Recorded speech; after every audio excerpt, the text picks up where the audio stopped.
Did you happen to wake up this morning to a bunch of Instagram password reset requests? Well, join the club, okay? Users all over the world have reported a flood of unsolicited password reset emails, and here's why. Over the weekend, a data set containing sensitive information for 17.5 million Instagram accounts has surfaced on the dark web forum Breach Forums, all for the nice low price of free.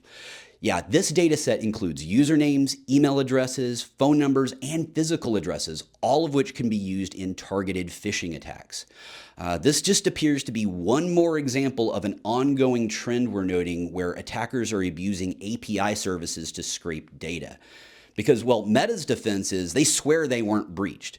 But frankly, in my opinion, if an organization's data is exfiltrated en masse via an unauthorized third party, I don't care whether you're calling it a breach or not. You got hacked, okay? Meta did announce, though, that they did fix a bug over the weekend that let an external party en masse request password reset. So at least they're admitting some culpability here. But if you're an Instagram user, here's what you need to do, okay?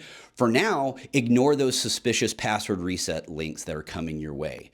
And, well, this goes without saying, but I'll say it anyway. Get yourself a password manager, not the one in your browser, and use MFA, okay? Change your passwords and make sure that they're complex and unique for each site.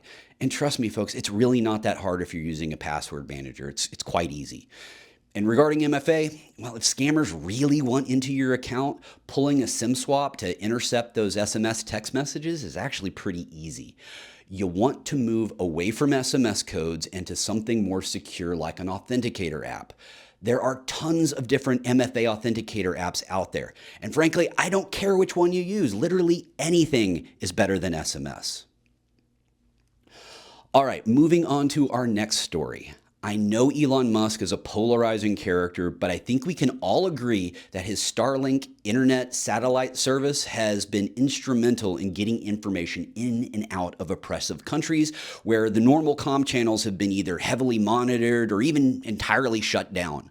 With that said, I'm sure you probably heard about what's going on over in Iran right now.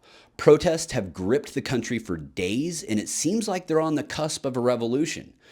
To stop this from happening, the Iranian government are executing plays straight out of the oppressive regime handbook. They've taken to some rather draconian measures, including violence, killing of protesters, and disrupting internet communications. Yeah, this nationwide internet blackout, which began on January 9th, has blocked up to 99% of online traffic in and out of Iran.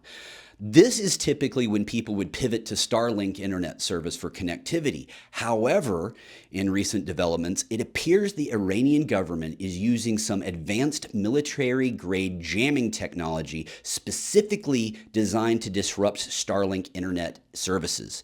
These sophisticated jammers, likely supplied by Russian and Chinese allies, have resulted in Starlink devices facing up to 80% packet loss, really hamstringing their ability to function.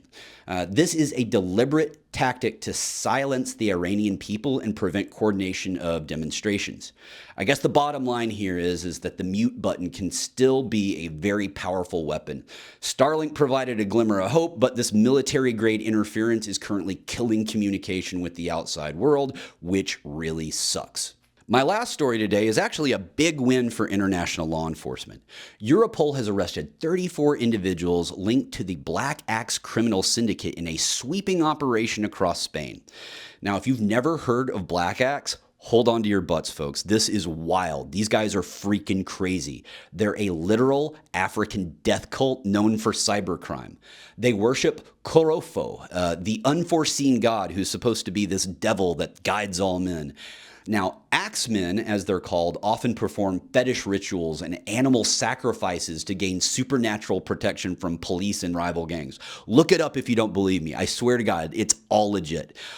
Victims of Black Axe come from all over the world.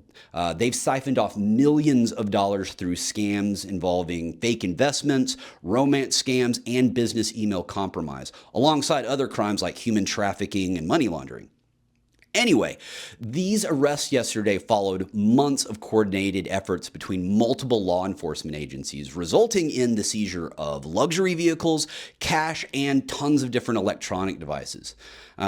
Unfortunately, I know I'm kind of coming off as a buzzkill here, but I doubt this is going to slow down black hats in any way. This cult has over 30,000 members across the globe, so I doubt 34 will make much of a difference. Either way, I always love hearing stories about the bad guys getting what's coming to them. I guess that's called karma, right? So with that said, this concludes our cybersecurity stories for today. This is Andy Thompson signing off.